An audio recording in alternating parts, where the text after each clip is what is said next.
Oil Stream Pregame Show. Hi, everybody. Welcome to the Pregame Show. Hope you're doing well. Tom Gazzola, Hernan, Salas with you. Matt Kassian back in for Sean Bell as we get you set for what should be another good game. You can text us 780-218-9999, or you can get into the nasty chat. Hope you're all doing well on your holidays. Nat, so you doing good over there? I'm great. You're great. All right. I looked a little confused there. I was. Well, welcome to the GCL Diesel Oil Stream Pregame Show, brought to you by GCL Diesel, providers of the best diesel engine components around, from turbochargers to injectors, fuel pumps to sensors. They are the critical engine component experts, proud to serve Edmonton and Northern Alberta for over 50 years. Tom Gazzola, Hernan, Salas, Matt Kassian with you. We'll be joined by Derek Lee later on in the show. He will get us up to speed on the Ducks from the Pond, a.k.a. Honda Center. Of course, you want to get in on the conversation, hit us up on the text line, 780-218-9999, or in the nasty chat on YouTube. Hope you're enjoying a lovely Sunday. Nice and sunny here in Edmonton. Not too cold either. It's pleasant as we go into another busy week, a holiday this week. The new year is almost here. The Oilers 2 games remaining, and they close out 2024 with today's game in Anaheim, and then Tuesday night against the hockey club from Utah. Nanso, how you feeling about this one after yesterday's 4-3 OT loss? Because the Ducks, they're not so hot right now, 13-17-4. No, and sorry about the no sound start. I had the wrong fader muted, and then you just didn't want to hear me, did you? And then I could hear. Did you have it on your laptop too? The YouTube? I might have had the volume up on my laptop. So I was like, what am I hearing? I'm hearing double. Yeah, so, and I didn't want to yell at you, be like, hey, did you check your, so, yeah, all good. No, but yeah, I mean, this is a game the Oilers should have. I mean, but there's a reason why you play the games, right? Nothing's easy in this league, and Anaheim's coming off a tough loss yesterday as well, so they're not going to just lay down and give this game to the Edmonton Oilers, so yeah, it's going to be another tough test. Like I said, on paper, the Oilers, there should be no test. The Anaheim Ducks are not a very good hockey team. No, they're not. They don't score a lot, and, you know, Pickard's been solid. I'm not worried about that. And you look at the special teams. I mean, Anaheim's pretty poor. Yes. I think 13% is their power play. Their penalty kills around where the Oilers' percentage is as well, but that goes with the Oilers starting off really poorly and being really hot as of late. So it's going to be interesting and big news of the day, right, Tommy? I'll let you kind of. Oh no, I'll happily let you enlighten us on the big news about the Oilers roster today. Are you ready, Nasties? I don't know if I'm ready, but go for it. Are you ready, Nasties? So, it's been informed, and it's official. Jeff Skinner is a healthy scratch. Derek Ryan draws back in, and that's going to lead right into my question of the day, Tom. Fantastic. Is this the beginning of the end for Jeff Skinner? I mean, if you would have told me on December 29th Jeff Skinner would be a healthy scratch in Anaheim on July 2nd, for example, I would have been like, you're crazy. Yeah. You're absolutely crazy. And hey, and we talked about it on the post game yesterday, Tom, and we said, any lineup changes? And we all said, well, the only guy that's coming out is Jeff Skinner. That's the only thing that seemed logical. And he's made Chris Knobloch. It's obvious they don't trust this player. They're not happy with where he's at and what he's bringing to the Edmonton Oilers. So I think this is huge, Tom. Like, do you really? Because I feel like they've just minimized Jeff Skinner so much that it's like, yeah, well, they don't like him, so they're not going to play him, and that's what we're seeing today. I don't know if this is going to send a message to him or not either. I think the message has been sent already. He's been on the fourth line for 2 weeks. So I'm not saying it's huge in terms of him being scratched, because we were all alluding to this. Mm-hmm. I think it's huge of where we're at with Jeff Skinner. Right. Not even 3 months into the season. Well, like seriously, I never saw this coming, man. Jeff Skinner at this point, what did he play yesterday? Like 8.5 minutes? He was the lowest. He's been the lowest, I think, in every game. Pretty much. Through 35 games, 6 goals, 6 assists, minus 11, 6 penalty minutes, minimal minutes. I'm not that surprised, just because of what we witnessed yesterday against LA. Derek Ryan can win faceoffs. They've had Matthias Janmark playing center, which, I mean, he's been okay, but I think he's more effective on the wing. Like, you're not surprised he's scratched, or you're not surprised where he's at in this moment in the season? I am surprised where he's at this point in the season. But because of how things have played out, I'm not surprised he's scratched today. Yeah. You know what I mean? Either am I. Like, I thought this would come a lot sooner. Is it disappointing? Yep. Did we expect more from him? Absolutely. I still feel like they haven't used him to his strengths. No. So it's just been a bad fit, I guess, ultimately. But Tom, it's fascinating to me because he started with Draisaitl and Arvidsson. They didn't get a long look. Now, in fairness, no, they didn't. Good point. The team was playing bad to start the season, so it wasn't a good start. I understand why they were moving stuff around, but has he been given a official 3-4 game look in the top 6? He hasn't. He did get that one game 3 or 4 weeks ago with McDavid, and it lasted, I think, a couple of periods. Yeah. And that was it. That was it. Now, is he a dog on pucks? No. Is he hard on the puck? No. No. Does he win battles? Not really. But do you think he goes... Like, I still think he's around it, though, Tom. Like, he's around it. I don't think he's allergic to going to the net. No. I mean, his last couple of goals. Well, the one against Vegas, which was an important goal, was a nice shot from the point. Or not the point, pardon me, the slot. But he's had some goals. Like, he had that really nice tuck against Calgary. Good hands in tight. Where do you have that other one against Tampa, I think? Yeah, it's disappointing, and it has not been a good fit for that $3 million. And I've seen these texts a lot, and I totally get them.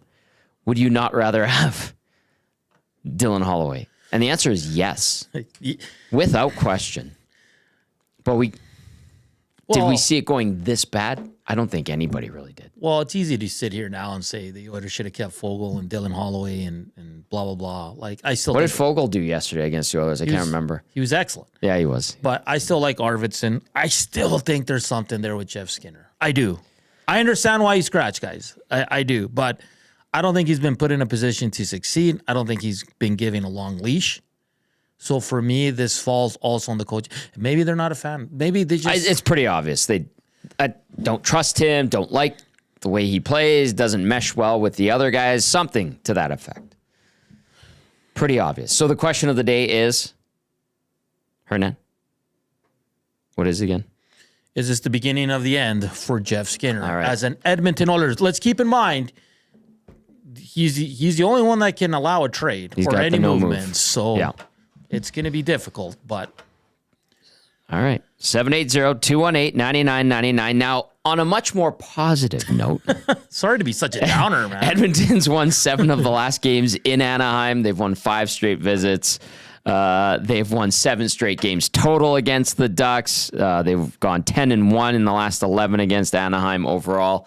And like Hernan mentioned off the top, the power play is coming along nicely. It's moved up into 13th at 22.2%. Went 1 for 2 yesterday. Penalty kill, very much improved lately. It's still in 27th at 75%. Anaheim, on the flip side, is 30th in the NHL on the power play at 13.3%. And then the PK for the Ducks is 26th, just ahead of Edmonton at 75.2%. No shorthanded goals scored by the Ducks. Edmonton's got 2 on the season. All right. So let us know your thoughts on the question of the day. Is this the beginning of the end for Jeff Skinner as a member of the Edmonton Oilers? Keep in mind he has the no movement clause. Text us 780-218-9999. Get into the nasty chat as well. We're going to push back starting lineups until we see the teams on the ice for warm-up. We will have Derek Lee joining us in about 20 minutes, but right now we've got our game analyst, Matt Kassian, ready to rock for Game Changers. And I think I want to start with Cass and ask him about... Oh, Cass can't hear us, Hernan. So we'll get that sorted out. But I'll have to ask him the question of the day. I'll get to some texts first. It's a busy slate in the National Hockey League. 9 games today. JCD talking about Jeff Skinner says, I think he needs a real opportunity in the top 6. T-Man in the nasty chat says Stan should pull a Chris Drury, put Skinner out there like Trouba. because he also had a no trade clause. Hope the Oilers have their heads up today. X-Ray J says 1,000%, I think, in regard to Skinner. Ooh, I can hear Cass now. Can you hear us? Can you hear us, Cass? I can hear you now. Oh, there you are. Welcome back, sir. Welcome back. I want to start with Thank you. Yeah, it's good to have you back. The question of the day was, is this the beginning of the end for Jeff Skinner as a member of the Edmonton Oilers? But keep in mind, he's got that no movement clause. And I don't know, man. It seems like they're sending some pretty direct messages to him right now. How do you look at it? Yeah. I think you are. Now you're trying to, if a player has a no movement clause, you might not be able to force a move, but you can strongly encourage it by your actions and what you do. So I mean, listen, it hasn't been a fit, which is really unfortunate. It was one of the signings that I loved. I thought heading into the season that it was going to be a great fit. He was going to be able to put up, 25 to 30 goals. Maybe not be on the first power play, but be a complimentary forward. And it just hasn't panned out. Now, I still am a little hesitant to say you should move him, because if you have someone in the top six go down, he's a guy that might be able to fit in and play there. But I mean, it could be the beginning of the end, Tom. You could be absolutely right. A couple of comments have come in the last minute or so. McDiesel says this whole being put in a position to succeed stuff is BS. Either he picks up his play or not. Simple. Or he's trade bait. And that goes back to my comment. Like, I don't think that they've fully utilized him to his, strengths. And it's just an opinion, because he needs others to do the heavy lifting on the line. He's the finisher. Right. But the thing is when you're playing with Leon, or if you want to play with Leon, or you want to play with McDavid, you got to do some of the heavy lifting. And by heavy lifting, I don't mean like the creation of plays. That's what McDavid and Draisaitl do. But the digging out of pucks, the going to the hard areas. Not that they don't. McDavid and Draisaitl do, but they inherently seem to like guys that play that style. They complement them that way, and that hasn't been Jeff Skinner. Now, if Skinner could adapt his game and do a little bit more of that, well, then maybe it's a fit, but thus far he hasn't been able to. So I don't necessarily buy that. I mean, there are players, Tom, and we talk about them all the time. Not us, but when you're playing as a player, you talk about players, where they fit in, how they fit in, all the time. And one of the things when you're talking about guys that frequently comes up is, this is a player that needs to play in your top six to have success. Right. And Skinner kind of is one of those guys. Now there's players that are adaptable, that have the ability to move up and down that lineup. Let's use Arvidsson as an example. Now you kind of want him in your top six, but if you have him in the bottom six, like if Arvidsson was on your fourth line, he could still play a style that's effective and helps your team in that role. Skinner hasn't quite been able to adapt to that. So I get that, yes, he hasn't had an opportunity or been put in a position to succeed, but at the same time, those little moments when he has had an opportunity, he hasn't succeeded. He's had like a couple good games here or there, closer to the start of the season when the whole team was pretty horrible. He's been pretty good for a game or two, but just hasn't been able to string it together consistently. Hey, last thing on him, and I'll read a couple more comments too that I'm kind of chuckling at, and I appreciate too. Is this bad scouting by the Oilers front office, that not recognizing that he would not be a good fit with this group? No, I don't think so. I mean, you're trying to gauge chemistry without having seen players play together. Right. And, if we look at Skinner's stat line the last couple of years, I mean, 30 goals, 47 goals, 33 goals, 35 goals, 24 goals, like, going back further, there hasn't been that many seasons where he hasn't put up over 20. Yeah. He's pretty frequent 30 goal scorer. It's not like he's a complete unknown in the NHL. It's just bad scouting. It's the chemistry that you hoped was going to be there just wasn't there. I really liked it when they signed him. I thought this was going to be a great value deal, good player for the money you're paying. And so far it just has not panned out, which is unfortunate, both for Skinner as well as for the team. Let's go to Russell in the nasty chat. Says, I agree. Jeff Skinner was probably not given a real chance, but it's still up to him to perform, make it happen. I don't think he will be moved yet, but who knows, even with a no-move clause in a couple of months, Jeff might want to be moved. And then a funny one on Loomis's part. Loomis says, Anaheim hasn't gotten a shorty. Can't wait to help fix that. Oh, Loomis. Way to look on the bright side there. Slump busters, right? Yeah. All right, let's go to Game Changers with Matt Kassian. Brought to you by Damon Bunting, RE/MAX Elite. Damon Bunting, consistent top-producing realtor in Greater Edmonton and among Western Canadian RE/MAX realtors. He and his team would love to help you find that right home or make the move from your current home. Check him out, DamonBunting.com, or visit his Instagram at Damon Bunting Real Estate. Number one going into this matinee matchup against the Anaheim Ducks. Cass, get everyone going. Yeah, you had a few passengers last game. I heard Knobloch talk about it. Maybe not the big guys. If we look at some of that offensive momentum, Leon Draisaitl and Connor McDavid are hot right now in terms of putting up points, in terms of generating some offense.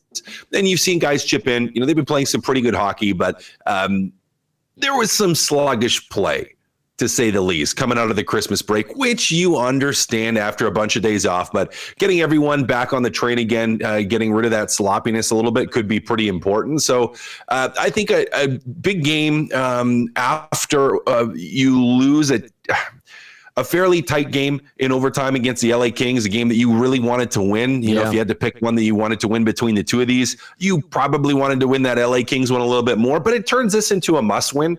In terms of the division, another division opponent, a weaker team here. You didn't have everybody pulling the cart in the same direction. That game against LA, too sloppy, too many mistakes. Got to clean it up and have a lot more of the guys on board and playing at the level they need to today, getting back to that pre-Christmas break momentum. Might I suggest Adam Henrique falling into that category? -4 yesterday, Cass. Yep. Not a good afternoon for him. And this is his first game back in Anaheim since the trade. So if you're the coaching staff, money on the board. Do you have money on the board? Do you need to say anything to Henrique? Because he did have a tough afternoon. I mean, he's a veteran guy. At this point, you shouldn't have to. He should understand and know that he was blankety blanking poor. He wasn't very good. And he, and when Knobloch was talking about that, that's probably there's more guys than that, but it's probably at the top of the list in terms of players that he's referencing when he says, we had some passengers, or we didn't have everyone going, paraphrasing completely. But he's a guy that you need to get going. Third line center can't be -4. No, just can't. You're not going to win hockey games when that happens. I'll just add one more point. Yesterday that we were talking, Joaquin was here for a little bit, and we're talking about that Foegele, Jeannot, and Byfield line, and the template they kind of used yesterday. They're fast. They are physical. They're big. And I know not every team has a bunch of guys like that can play on the same line and mesh well. But it almost feels like that line was able to emulate what the Panthers kind of did to the Oilers defense a couple of weeks ago. Is that a fair statement? Oh, completely fair. Completely fair. Now, not very many teams in the league have a line like that. I would love a line like that. To me, that's like a modern third line. If you can have it, just bruising fast, has some skills still and some goal scoring ability. And Byfield, and I know he hasn't had the year that they think were hoping that he would have this year in LA, but he's a heck of a player. Just as you described, big, physical, still has some skill, can put the puck in the net. When he's on his game, he's a great player. Still young, lots of room to develop and grow. But that line's got some nastiness to it. They play aggressively. And we saw Warren Foegele do that when he was with Edmonton. He's good on the forecheck. Not always the most skilled player, but he hounds the puck. He's aggressive. He will play physical. He'll go to the dirty areas and do a lot of good things like that. That line is really good. It would be, I think, a challenge to play that line if they were playing at that tempo in a playoff series. They could give you some fits because you're going to have to find a way to deal with that physicality. Edmonton just doesn't have the guys that can play that way. They don't. Now you have to find a way defensively to move the puck to eliminate that, which just means your execution has to be on point, which it wasn't, both for the defense and the forwards overall for the Edmonton Oilers. Again, a little bit of a sloppy game, too many turnovers. I would say, not necessarily blown passes, but less than ideal passes that weren't clean and crisp. Right. So guys are still picking them up, but you're having to slow down. You're having to pick it up in an awkward position. You're not just cleanly transitioning. And that gives you trouble when you play against lines like that. That line was really good. I don't think Anaheim is going to come at you with the same thing. I think they're a really physical team. We'll talk about that in a second. But they're not necessarily a team with the same type of tempo as that line. All right, let's get to point number 2. And I was going to bring up someone specifically, but point number 2 is defensive dynamics. I feel like you're going to discuss this person. So go ahead, Cass, defensive dynamics. Which person? I was going to say Evan Bouchard. Well, yeah. Evan Bouchard for the Edmonton Oilers. We're all sitting here hoping, and we went over the Christmas break hoping that he's going to completely bust out of his slump and start to play really good. But I actually was going to talk a little bit more for this. About some of the dynamics of the Anaheim Ducks, and more specifically the offense of the Anaheim Ducks, because the offense of the Anaheim Ducks is I don't want to say non-existent, but it is largely non-existent. This is a team that really struggles to score goals. I believe they're lowest goals for in the league right now. Yes, they are. Just double checked. With 81 goals scored on the season. This is not a team that puts up a lot of points. And, now to get to Evan Bouchard and to get to the Edmonton Oilers in general for this defensive group, this is a type of game where if you play well defensively and don't make those big mistakes, you should be able to completely shut this team down. They don't generate very much. They don't. They're going to get what you give them. They have a couple guys that can put up some type of points, but it's not significant. I mean, if we look up and down their lineup, there's not a lot of guys that scare you. Troy Terry leading the way with 26 points, 10 goals. He is leading their team with 10 goals total on the season. Not a offensive powerhouse, this Anaheim Ducks team right now. So for the Edmonton Oilers and Evan Bouchard, I think an important game to reestablish yourself, to hopefully build some confidence, and just to play that simple, crisp defensive game. If you lock it down again defensively, you don't just grade A and toe drag at the blue line and turn it over and those type of plays. Right. You should be fine against the Anaheim Ducks. So lock it down, play that simple defensive game, and you should be okay.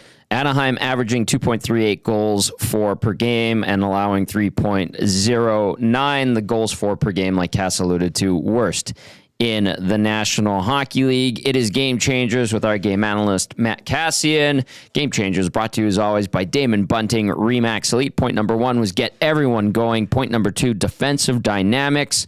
Point number 3, Cass, angry Ducks. Yeah, this with that Jacob Trouba trade coming through for the Anaheim Ducks, they got pretty nasty on the back end. If you look at that the defensive core for the Anaheim Ducks, and I know you went through the lineup already. There's some heaviness there, and there's some nasty there. Trouba definitely ups the ante. Radko Gudas, who I played against, he's getting older, but he's mean. He is a mean defenseman to play against. Yeah. He's not size-wise, height-wise, he's not huge, but he's built like a truck. It plays incredibly heavy, incredibly physical, nasty to play against. Trouba, we've all seen the highlights. Rightfully deserved his reputation. He plays nasty. Will try to take your head off. This is a defensive group. They have younger guys like Olin Zellweger, who's a good young player. Who I think we'll see for a long time in the NHL as being a kind of a cornerstone. And I know the Ducks aren't very good right now, but he's going to be a very good defenseman, young guy, not as physical as a Trouba or Gudas, but as a whole, this Ducks team, I don't think they do it with the speed of that Kings line that you talk about or the speed of a Florida Panthers. But this team, and it starts from that defensive group and works its way out, really does try to play physical. Now, they don't have, again, I think the speed of the Kings or the Bruins or the Florida Panthers, but they do come at you and try to play that physical game. They know they don't have a ton of skill, so they try to make it difficult for you. They play mean. I think of that old Ducks logo with the angry duck on it, which I still love. Think it's fantastic. Yeah. But they're going to try to emulate some of that. This is they're more akin I guess maybe Team Iceland was a little more skilled than the Ducks are here in terms of, if we're equating it across, but they have the same type of nastiness that they try to bring. For the Edmonton Oilers, an opportunity, again, like defensively, if you lock it down, you should be okay. But to do that, you're going to have to deal with the Ducks' aggressiveness. And for the forwards, if you want to put pucks in the net, you're going to have to deal with taking a stick or two going to the front of the net because these Ducks play nasty. Edmonton has won 7 straight against Anaheim. They've won their last 5 visits to the Honda Center, and they've also gone 10-1 in the last 11 versus the Ducks. It is the GCL Diesel Oil Stream pregame show. Edmonton and Anaheim coming up at 2 o'clock. Tom Gazzola, Matt Kassian, and Hernan Salas with you. And Nanso, do you want to get on this? Because I've seen some comments about Jeff Skinner and some other things, but do you want to hop in here? Yeah, let's get you in here. Sure, just give me... We've missed you.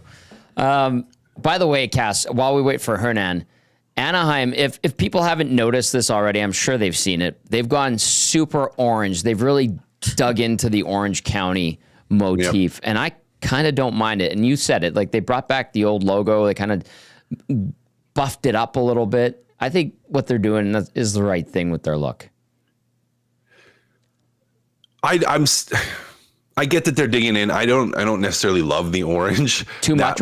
Like the pants. I think it's a little too much personally. Now that's just very personal. Yeah. I get, the Orange County theme, and I get that's where you're kind of trying to lean into that. So from a marketing standpoint for that area, sure, I get it.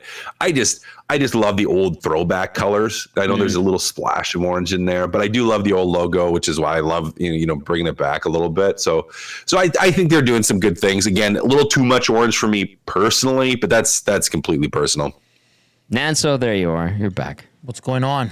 Not much. What say you about the orange motif? Yeah, it's all right. I like the logo. I don't know about the orange though, but I do like the logo. I think it's one of their better ones. So we'll see.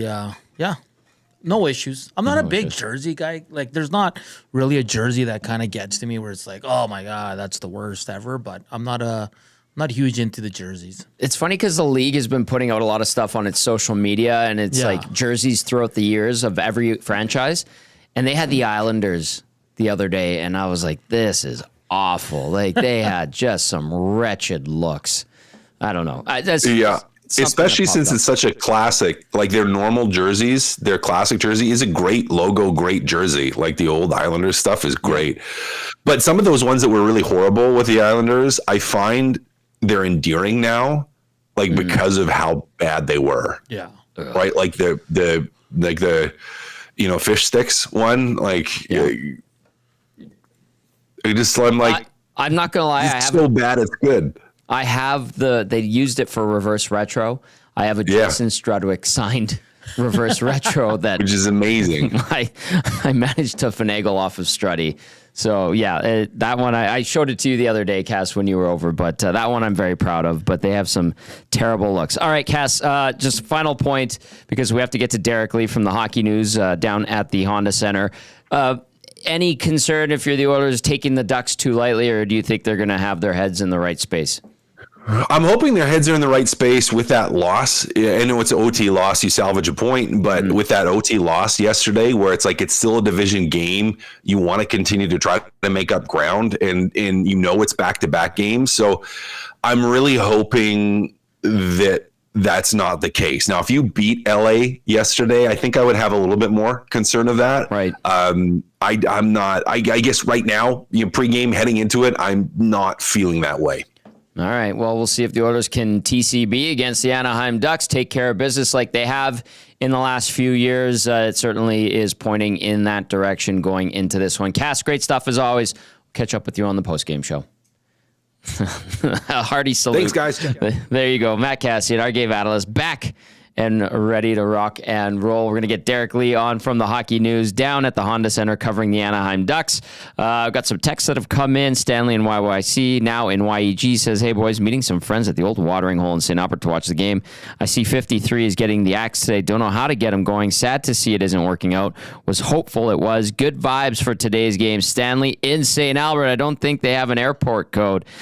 Stanley, welcome back to God's country, my friend. Stanley in YYC no longer. He's He's in St. Albert. JCD780 adding this one says the real question is who is Jeff Skinner's agent, because how the heck did he get a no movement clause in that contract? Let us know your thoughts. 780-218-9999.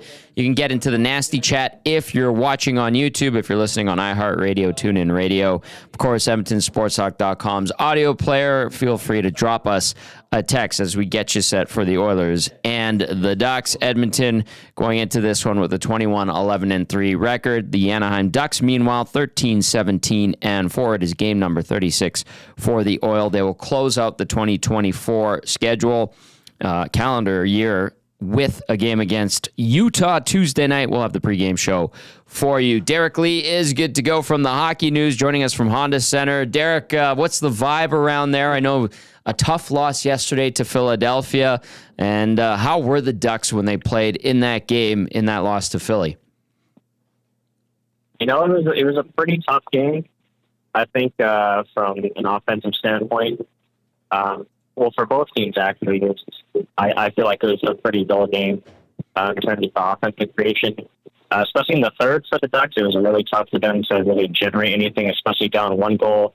And then they had the unfortunate event of Joel Farabee coming out the box on the penalty power play, triple and Zoe got points of the netter. So, I mean, that's been the story all year, is just that the offense has been really hard to come by. They're trying to figure out what they need to do to get better chances, get better looks. They've been preaching a lot of shot-heavy practices, especially from head coach Greg Hernan. So I think they're still trying to figure it out. But you can definitely tell that there's ways that they can generate offense, and this team is obviously a lot better than their records there. Yeah, we were talking about that earlier in the show, too. Just 2.38 goals for per game, 3.09 goals against per game, so they want to clean that up. Certainly against an Oilers team that has offensive firepower. Okay, I'll throw this one at you, too, Derek. How would you describe Anaheim's season so far? Is there, signs of improvement? I know this is a young team. It's rebuilding. How would you sum it up to this point? Yeah, definitely. Like you said, you want to drive for improvement. I think maybe not disappointing, but maybe underwhelming. You want to see things take a step in the right direction, right? That's the whole part of a rebuild, is having those young core pieces that kind of build around, and then you start making your way up the standings. I think there's definitely been some stretches where they've looked like a capable team, but it's just a matter of trying to figure it out on a consistent basis. That's what you need to do to become a good playoff team, like the team that's playing today, the Oilers, right? You got to be consistently on your top games, and I think they're still trying to figure that out later. Derek Lee joining us from Honda Center, covering the Anaheim Ducks for the hockey news. So, Derek, I'll throw another one at you in regard to the development of some of this young talent. Which guys are starting to show some impressive growth? I know we've talked about Mason McTavish in the past. Leo Carlson's a really skilled, high-end player that they're expecting a lot from. I'll get to Trevor Zegras later, but Olin Zellweger, I thought, was a star for Canada at the World Juniors a couple years ago. Which guys are really starting to kind of get some traction, in your opinion? Yeah, Zellweger, it's funny because he was supposed to be a healthy scratch in the first game of the season. Jackson Lacombe came down with illness, so Zellweger stepped in, and he hasn't really been out of the lineup since. Ironically, he's actually a healthy scratch today. But, he's been really solid. He's been a fixture on the power play. I think him and Jackson Lacombe, I think those guys have been really solid. It's been a little bit tougher for Pavel Minchikov, especially since Jacob Trouba came in from the Rangers. But I think Drew Helleson is also another guy that's come up from San Diego, and he's been really solid with Brian Dumoulin mostly. And then on the forward end, you got Cutter Gauthier. I think you'd like to see goals come a little bit more for him, but I think he's really rounded himself out, especially on the defensive end. He's become a lot more of a complete player instead of just offense priority. So I think as long as he's doing the right things, continue to do the right things, and the offense will start to come for him. Speaking of Trouba, I know it's really early in his tenure as a Duck, but what kind of impact is he having? Has he brought something, a certain element to the locker room? What kind of things are you noticing about him on and off the ice so far?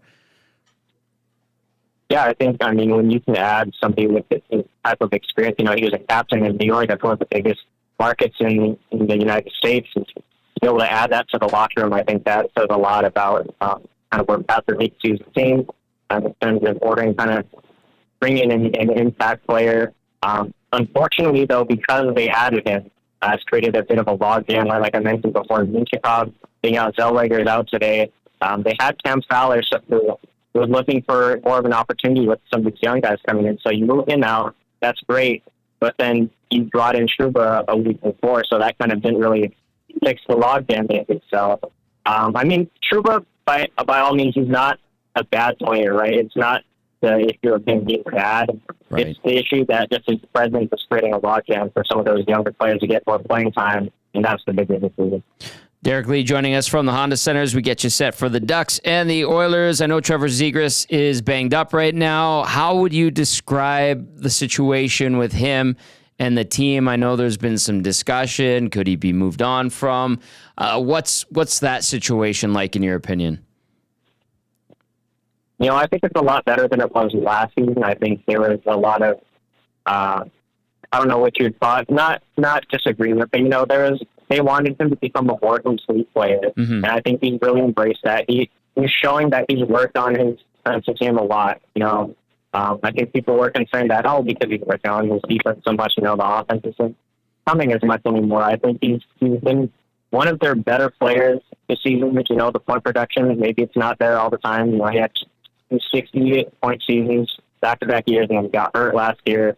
He was hurt multiple times last year, so that kind of stagnated things. I think he was doing really well when he got hurt this year, so it's kind of unfortunate that he's had to deal with these injuries, but I think you can see when he's in the lineup versus out of the lineup, there's just a different element of creativity that he has to the team.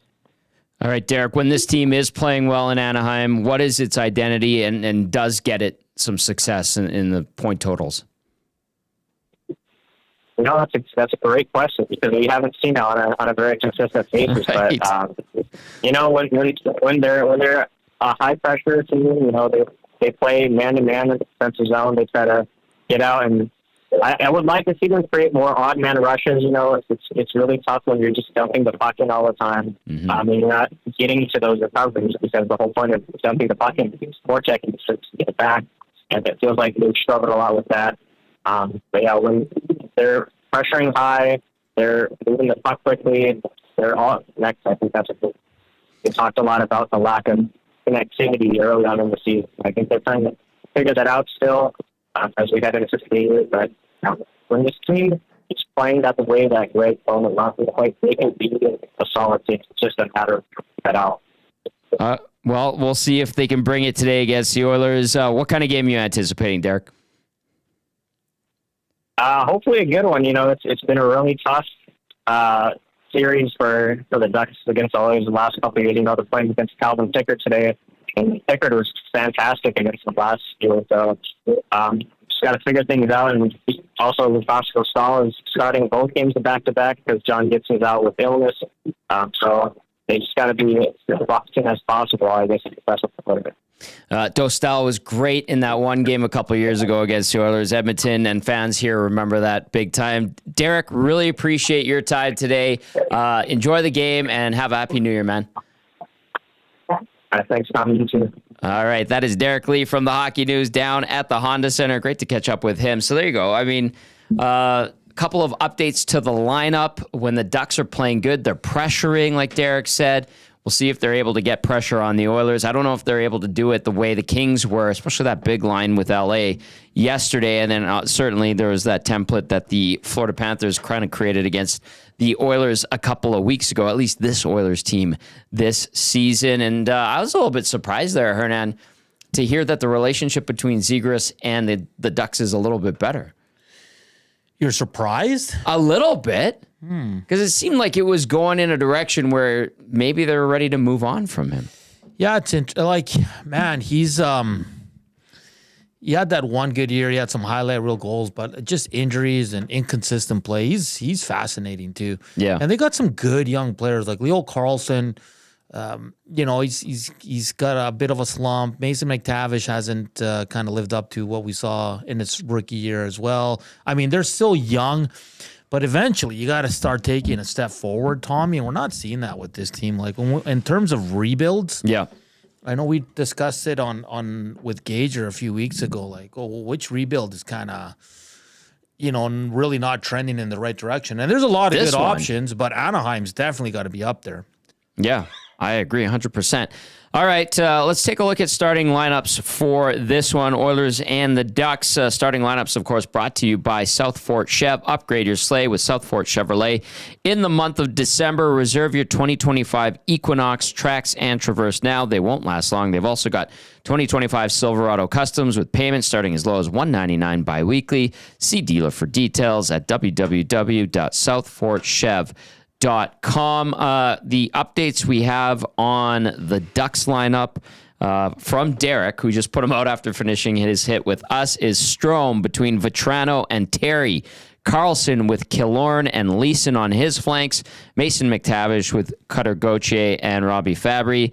Isaac Lundestrom with Johnston and Harkins. On defense, Lacombe with Gudis. Dumoulin paired up with Trouba. Mintyukov with Hellison. I think some of that nasty that you heard Cass talk about in Game Changers, especially with Gudis and Trouba. Dumoulin's a big guy. I don't think of Dumoulin as a particularly nasty defenseman, but he's big, right? He's big. He gets in the way. So keep your head up, Tom. Keep your head up. Well, Trouba's going to kill you if he gets an opportunity to. And then for the Oilers, do you have those yet? No, there's nothing yet, man. There's nothing yet. The only thing we do know is that Derek Ryan is in for Jeff Skinner. And then that brings us to starting goalies for this one. We have those for you. For the Oilers, 32-year-old Calvin Pickard getting the nod. 8-3 this season. 237 goals against average, 901 save percentage in 12 games. Pickard versus Anaheim over the course of his career, 3-2 with a 262 GAA, 911 save percentage in 5 games against the Ducks over the course of his career. And at the other end of the rink, John Gibson's been sick. I know Derek referenced that. So we're going to see Lucas Dostal, who did play yesterday against the Philadelphia Flyers in that 3-1 loss. The 24-year-old is 8-10-3 this season, 274 goals against average, 915 save percentage with 1 shutout in 21 games played. Dostal versus the Oilers, he had that huge game against them, his first time ever facing Edmonton. That was his lone win. He's 1-3. That's the record in 5 games against the Oil with a 467 GAA, 879 save percentage. And he goes in back-to-back games. So, I mean, I think that's advantage Edmonton. Pretty easy to say that. There are your starting lineups brought to you by South Fort Chevrolet. Derek Ryan in for Jeff Skinner. If we get confirmation on the lines, we will pass along those to you. Any thoughts on that, Nanso, when it comes to the starting lineups? I mean, I'm just looking at, like you said, the lineup for the Anaheim Ducks. And, yeah, the Oilers. Like, I don't anticipate the top 2 lines changing for Edmonton. If you get Ryan back in there, that means Janmark's going to the wing. Yeah. Ryan, 4th line center.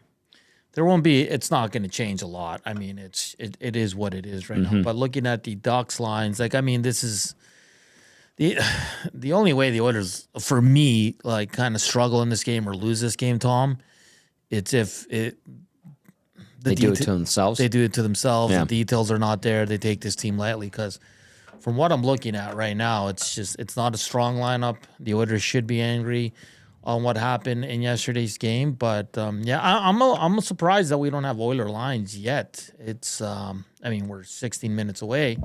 And nothing yet, so I'll keep you posted on that. Well, there's only like 3 Edmonton media on the trip. So. No, I know. Fair enough. But to be honest. They're usually pretty consistent. Yeah. And, I mean, it's not their job to feed us lines, but... It's nice when it happens. It's nice when it happens, for sure. And don't we usually get like an email, too, with the starting lineups? Yeah, we do. Let me see if I get that. I've been refreshing everything, and Nothing. We still don't have any. But again, I think the top... Because what was the third line yesterday? It was Kapanen, Enrique, and Brown? Is that it? Yeah, I have yesterday's lineup just for reference. It was Henrique between Kapanen and Brown. Kapanen on the left, Brown on the right. Unless they want to get Janmark up there. But Kapanen's played good. That line scored a goal, or Kapanen did at least. Yeah. So I think it's just Derek Ryan in for Skinner. That simple. That might be. And slide one, Janmark over to the wing. Ekholm with Bouchard, Nurse with Stetcher, Kulak with Emerson is what we're expecting. On the back end, of course, McDavid with Nugent Hopkins and Hyman, Draisaitl with Podkolzin, and Who did I? Oh, and Arvidsson. Arvidsson, yeah. Yeah, that's right. Arvidsson scoring in his first game back against LA at Crypto.com Arena. Let's get to the Advantage Sports Medicine and Physiotherapy Injury Report. At Advantage Sports Medicine and Physiotherapy, we treat you like the pros. Our multidisciplinary team includes sports medicine physicians, along with highly skilled physiotherapists, strength and conditioning coaches, and massage therapists. Whether you're recovering from an injury or looking to enhance performance, we treat you like a pro using the same locker room approach trusted by the best in the game. For Edmonton, nothing new. Alec Regula, IR knee, Evander Kane, IR, LTIR, abdominal surgery. For the Ducks, they have just placed Brock McGinn on IR with a lower body issue.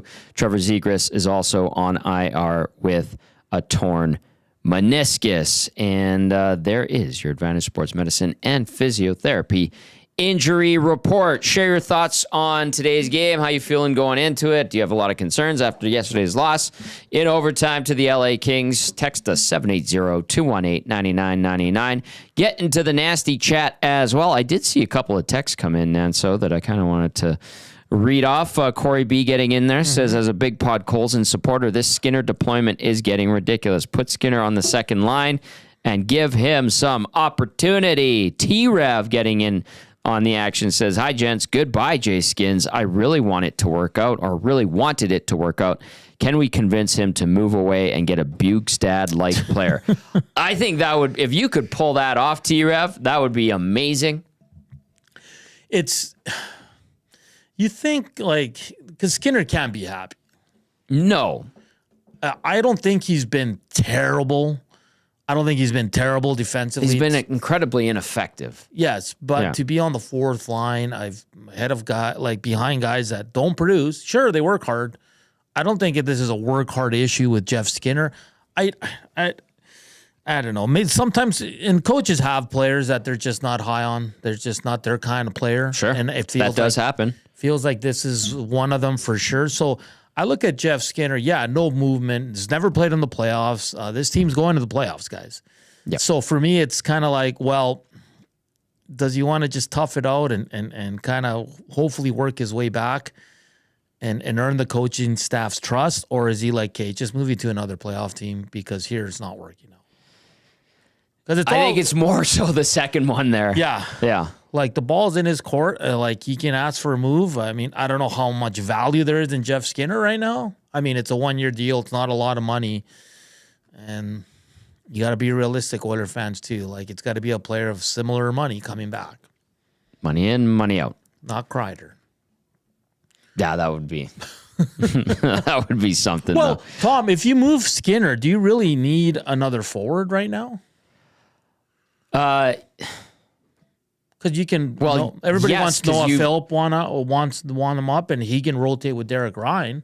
Because none of the other guys are going to come out of the lineup, Tom. Realistically, and you're getting Kane back. Forward. Well, yeah, you'd want an upgrade on Ryan, I would think. Scott Aroni says Holloway. I love that. Yeah. That was listen.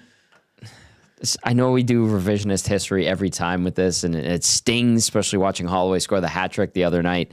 I thought that the more realistic scenario back in August when the offer sheet was tendered, or both of them were tendered and signed, I thought they were going to let Broberg walk, and I thought they were going to retain Holloway. And to let them both go, I was like, really? Especially because I understood Broberg. Like, I wanted them to keep Broberg, but I understood why, because of the price point. Mm-hmm. That's why.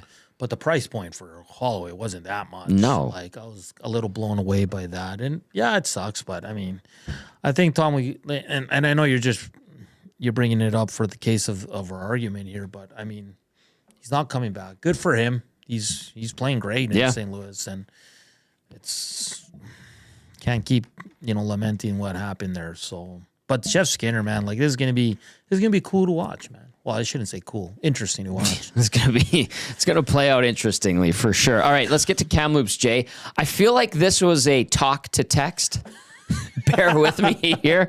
It is the afternoon. Maybe some people are enjoying a little Sunday fun day, but Kamloops J texting in says, you guys talk about how LA's third line was so fast and hard to play against. Actually, that was their second line. But did not make sense to put Podkolzin onto the third line since he hits and he's fast and has Cabin on that line as well. And then put Skinner up with Draisaitl for 10 to 15 games and see if he can get it going. All right, let's decipher that last part. Onto the third line since he hits and he's fast and have Kapanen on that line as well. And then put Skinner up with Draisaitl, not Draisaitl, for 10 to 15 games and see if he can get going. Yeah, I don't mind that at all. And okay, you got it? Okay, you've deciphered it? Yeah, well, because for me, I know we take a lot of heat because of our Podkolzin takes. I like the player. He's doing good with his situation. It's just the production's not there. You need to produce. Yes. That's it. And if Draisaitl's okay with that, then sure. But I mean, at the end of the season, if you're looking back and they don't win a Stanley Cup, and you go, well, why did they have that guy that only got 25 points with Draisaitl and played 75 games with him? Tom, this is what it's going to be. He's played 2 months with Draisaitl. Yeah. 2 months. And there's not a lot of production there. But we all like the player. He's tough. He's physical. Oh, yeah. He does make good little subtle plays. Yeah. He can pass the puck. He can shoot. He's a good third, fourth line. But he doesn't produce. Yeah. And you need a guy that can produce. Everybody complained about Yamamoto. Everybody complained about Jesse Puljujärvi. Well, not really.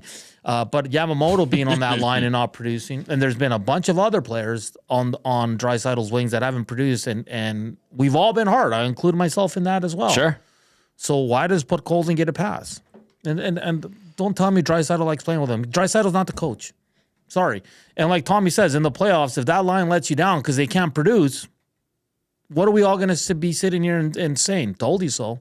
No, Podkolzin got an assist yesterday. It was a nice setup. Good on him. If he continues to produce, I have no problem. Then that's great. But if you don't produce with Draisaitl, sorry, man.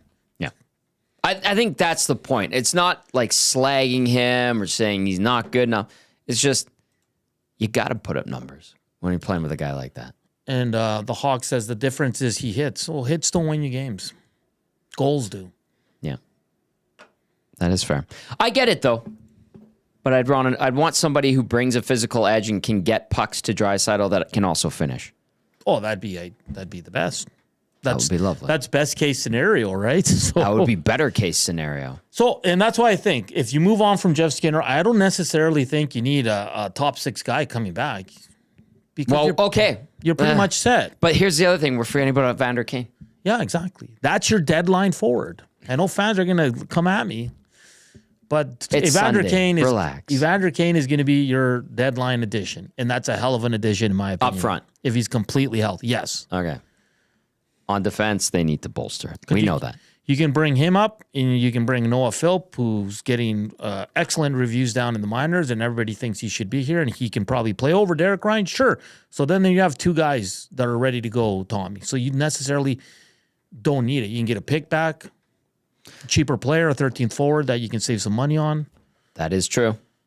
It's interesting. We'll see how it all plays out. The Oilers and the Ducks meet for the first of 4 meetings. Edmonton has absolutely owned this matchup in the last couple of years. The Oilers have won 7 straight against Anaheim, 10-1 in the last 11 overall versus the Ducks. All-time 59, 53, and 8. And then when it comes to visits to Honda Center, Edmonton's won 7 of the last 8 games, including 5 in a row. The numbers are pretty staggering, Hernan, and this should be a convincing win or a not easy win, but a comfortable game for the Oilers to take away 2 points and then head into the final game of the calendar year against Utah. Again, another game that they should win. And then that sets up one more game over the weekend against Anaheim, and then another one in Seattle on Saturday. So Friday, Saturday, back-to-back, home and away. They get the Ducks again, And then Saturday, it's Seattle to kick off a 4-game road trip. A big thank you to Derek Lee from the Hockey News, joining us from Honda Center to help us get the scoop on the Ducks, a team that has struggled, has lost its last 2, dropped a game to Philly yesterday. Edmonton looking to bounce back after that OT loss to the LA Kings, 4-3. They should be able to do it. Pickard in goal. No Jeff Skinner. Derek Ryan is back in action. And then Lucas Dostal at the other end of the rink for Matt Kassian and the Latino Heat. Hernan, Salas, I'm Tom Gazzola saying thank you for watching. Thank you for listening. Hit that thumbs up on the way out.